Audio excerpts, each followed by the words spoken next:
TikTok, DEE Moraa01. So that is where I do most of my advocacy. And I started talking about my HIV status in 2015 officially. That is when now I reached that point of acceptance and started talking about my HIV status. But I was born with HIV. To a HIV discordant couple, where when I say discordant couple, I mean they have two different HIV statuses to date. So my dad is HIV negative and my mom is HIV positive. So I am the only sibling with HIV out of their children. So we are four of us. One of us passed on. It's just me and him who were born with HIV. So basically that has been my story in that perspective on the family side. So my parents discovered I was HIV positive at 8 years old. And after they discovered that, I was now told that I have skin cancer, because I was asking, why am I always in hospital? Why am I always sick? You know, like the other kids are not sick and I am. So they told me, you have skin cancer, but you will get better the minute you reach 12 years. So I was really looking forward to being 12 so that I can stop the treatment, the hospital, all that. So but then my parents had been told that there is no treatment, because that time there was no treatment. And all we can just tell you is just take her home, love her, and just spend time with her, because you don't really know whether she will survive this. So my parents took me home. The first thing they did was have me baptized. So I was baptized at the age of 8. They basically prepared themselves psychologically that they were going to lose a child. So I surpassed the age of 12. And when I was 13 now, ARVs were introduced officially to Kenya in 2004. So we started the treatment in 2005. So when I started treatment, my mom had now gone into, like, her HIV had progressed to a very high level. So she had gotten TB as an opportunistic infection. And somehow, I think, you know, the opportunistic infection really take your CD4 count very low. So she ended up in ICU. So now a lot of people were just coming to see that, is she going to survive or not? And the survival chances were very low, because way back then, HIV was really a death sentence. True. So she pulled through, took me to hospital, and now the doctor told me, Doreen, we want to tell you something. So I was like, okay, what is it? And they told me, you're living with HIV. You were born. At that, you are how old? Now I was 13. You were born with HIV, and you will have to take a set of treatments called ARVs for the rest of your life. So at that point, it did not seem to me like a bad thing. In fact, I was like, wow, okay. So now I get to go to hospital every month. I'm missing school, so I'm not waking up. You're excited. And my mom will now take me to this chipokuku thing. So guaranteed every month I'd eat chipokuku. And also I got to travel, because, you see, because of the stigma, we were not able to go to a facility near our home. So we had to travel to Kericho. So all those things made sense to me. And so I decided, let's do this. Wow. So with the stigmatization around, that you even had to travel to Kericho to go and seek medication, and the judgment that come with that came, let me say, during that time, because at least nowadays it has reduced. So at what point did you reach and said, I want to come out and I want the world to know that I am HIV positive, and no matter what they think, I'm unapologetic about it?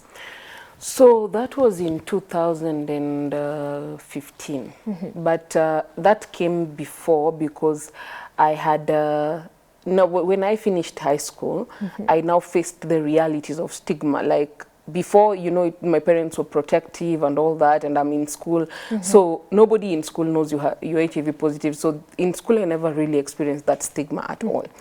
But now when I came to the real world, then I realized that people living with HIV were treated very differently. So the moment you mention HIV, people are like, no, we scatter. that one, no. So in 2011, I went through self-stigma. So I looked at myself, I looked at my treatment, and I didn't like it. And I didn't like taking treatment. I just didn't like being HIV positive anymore.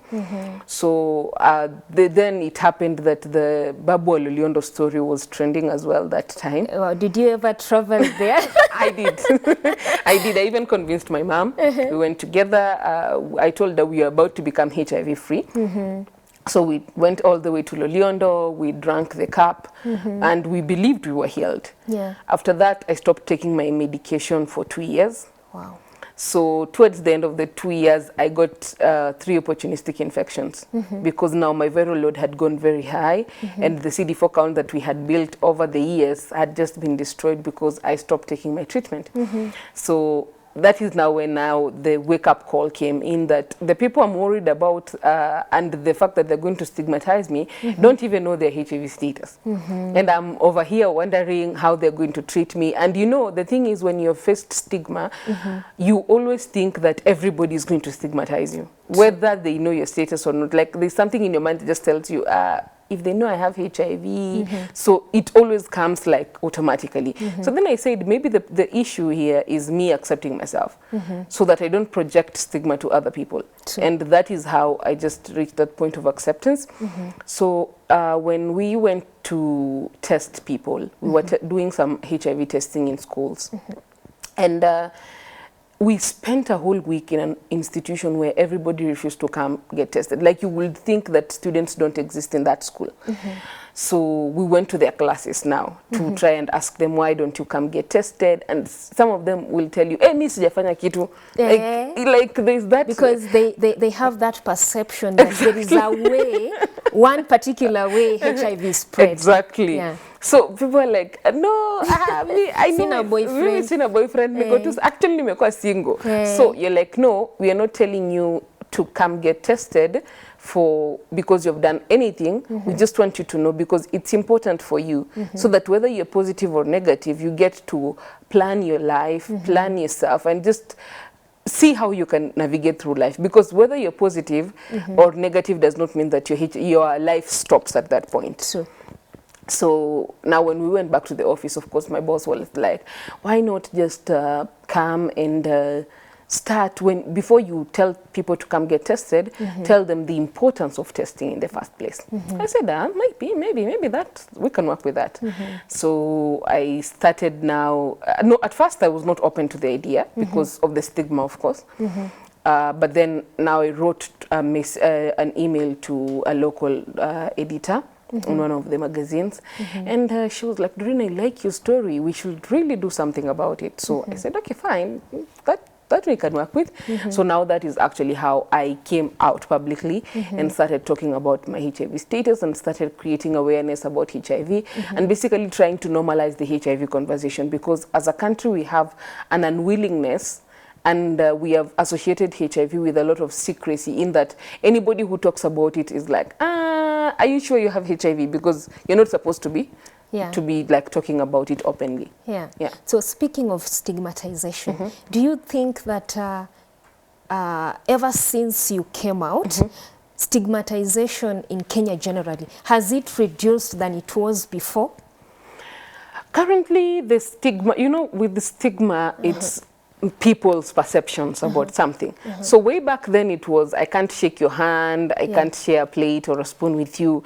But now we have moved to judging people with how they look, judging people with them being on treatment, judging them with how they got the virus. So that right now, if you ask me, how did you get the virus? I tell you I was born with it. And then the next thing that follows that is, sorry, it was not your fault. You see?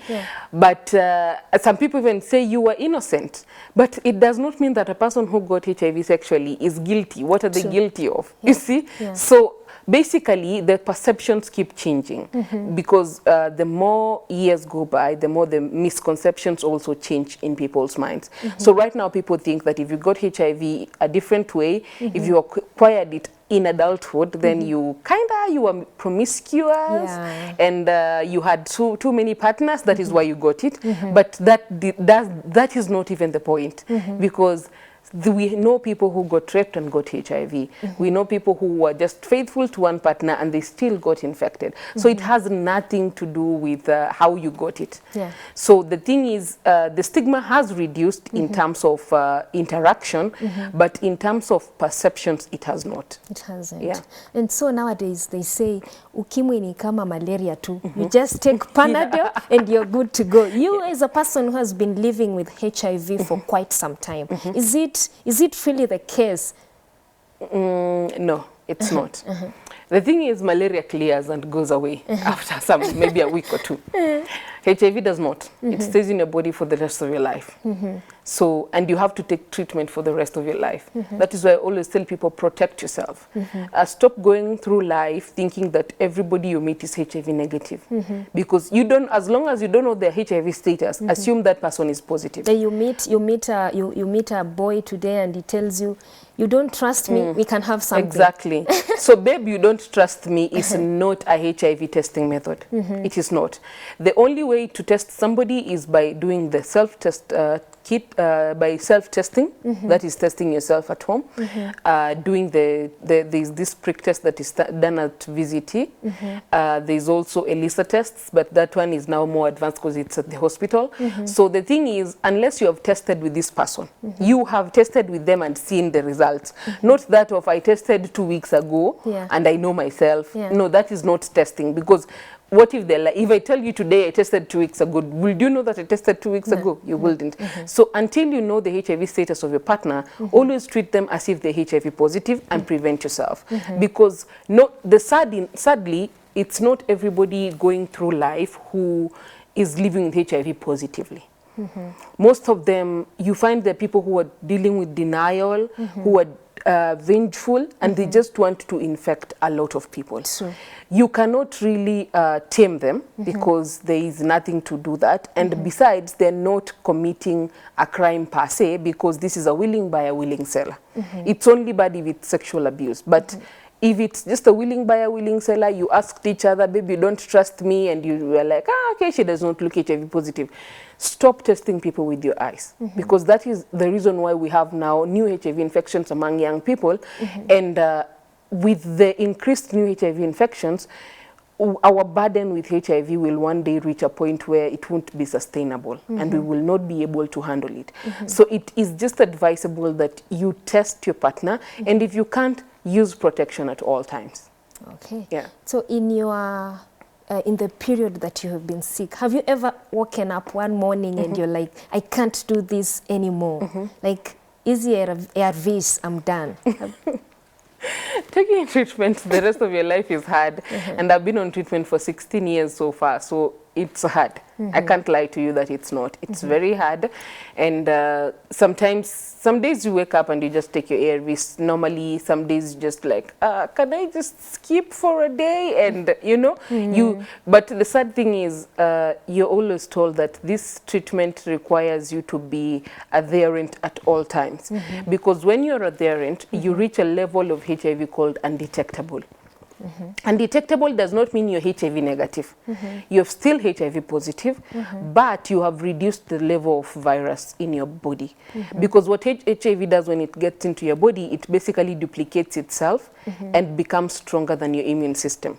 So when you take ARVs, they basically control it. So you have controlled the virus. It's not doing anything. It's just like just dormant. It's in your body, but means you can't infect someone. You can't infect in fact, you can't infect anyone. For women, they're able, if they decide to get pregnant, they're able to get HIV negative children. So that is why it's always very advisable to always take your ARVs. It's hard, it's a difficult journey. Sometimes you will really want to give up, but don't give up just because it's a hard journey. Nothing in life is easy anyway. So, and this is your shot, you know?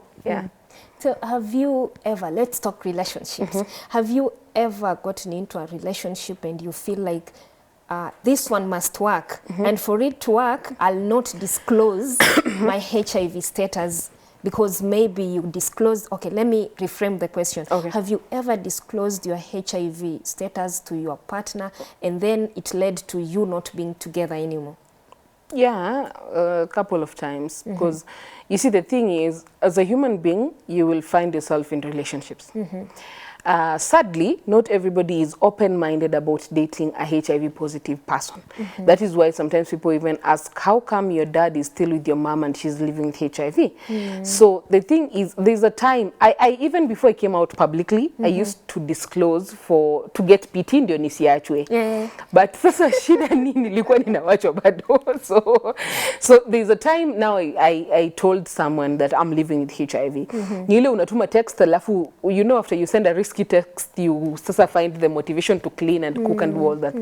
So later on now when I came back online and I'm like, okay, he's like, I don't believe you. I think you're actually lying to me.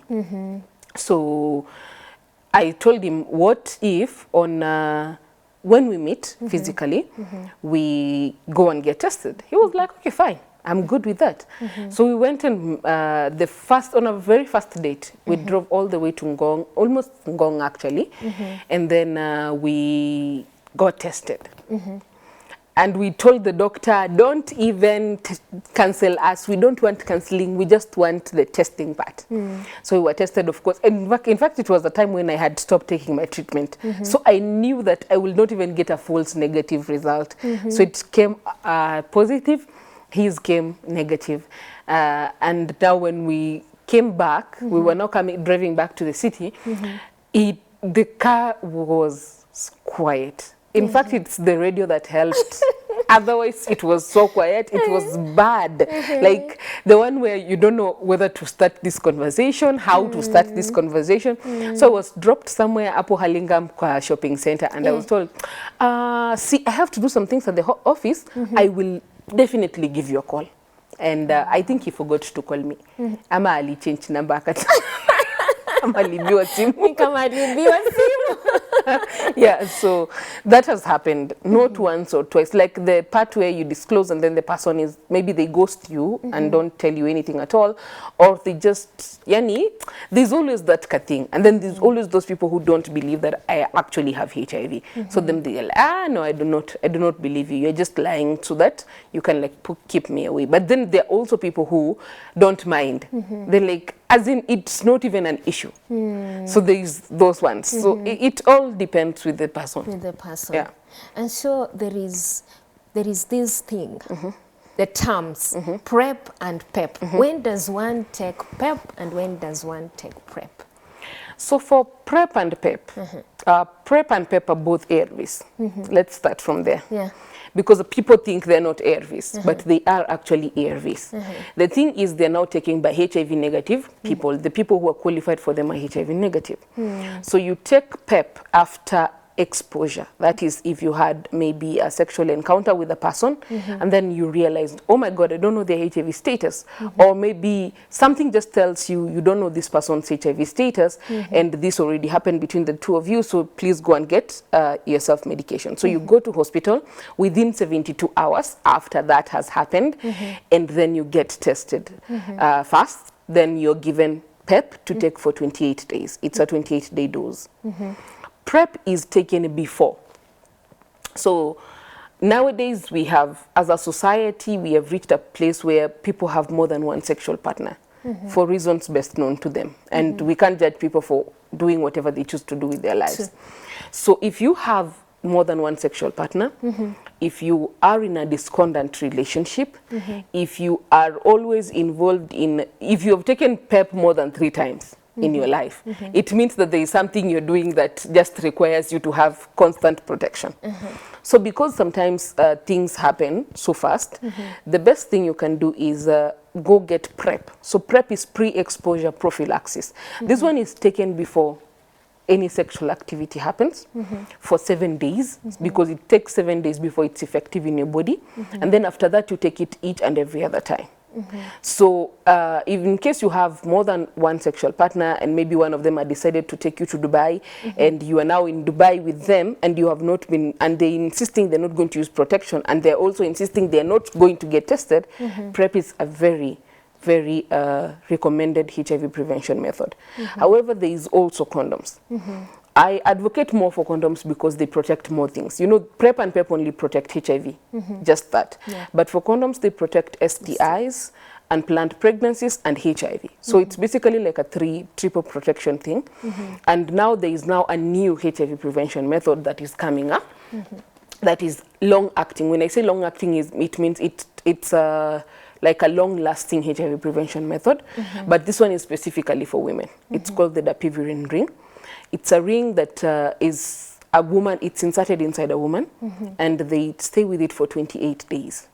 So it releases an ARV that it's laced with. It's a ring, so it's a silicone-made ring. So it releases that ARV called dapivirine to your system and prevents you for 28 days. So after 28 days, you change and put another one. So it's basically going to be a game changer for women.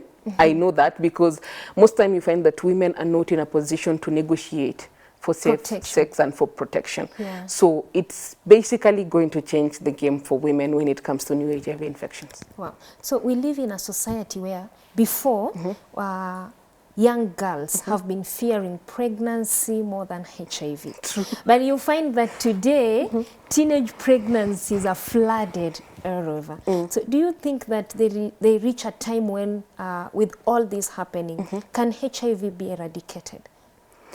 We can eradicate HIV if people choose better behavior-seeking campaigns and rather accepted that we have HIV prevention tools, because ideally HIV is preventable. So why not prevent yourself before? Because we all know that, I know that most with the young people, most of these things are spontaneous, but there are also prevention methods that can just prevent you whether the activity happened spontaneously or not. So why not just prevent yourself? Because a lot of, right now we're actually ranked number 3 worldwide when it comes to teenage pregnancies. Number 3 is a very high number considering the number of countries we have in the world, which means there's something we are doing wrong. It means we have refused to normalize the HIV conversation. We have refused to normalize access to sexual reproductive health education.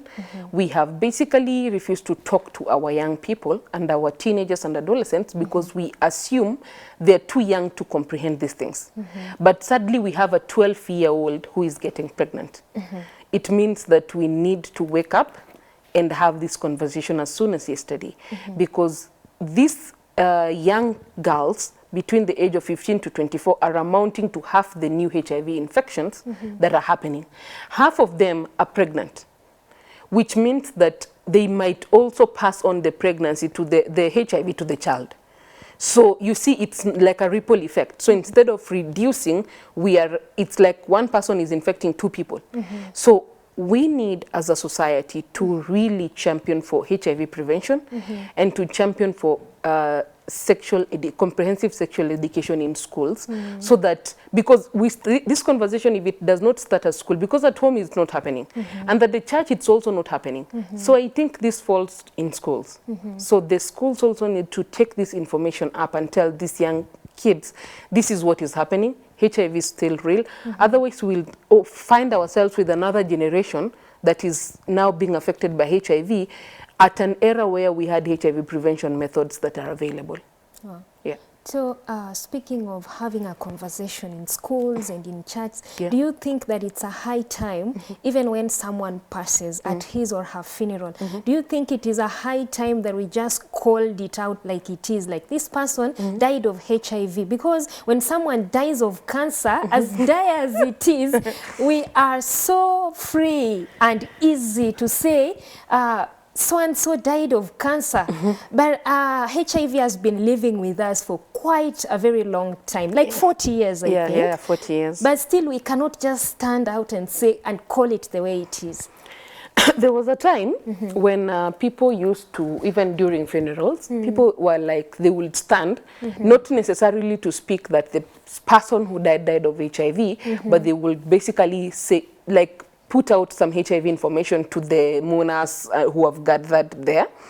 And I used to think, at first I used to think it was a bad idea, but then with time I realized that we are actually giving these mourners information because they have come to mourn this person, yes.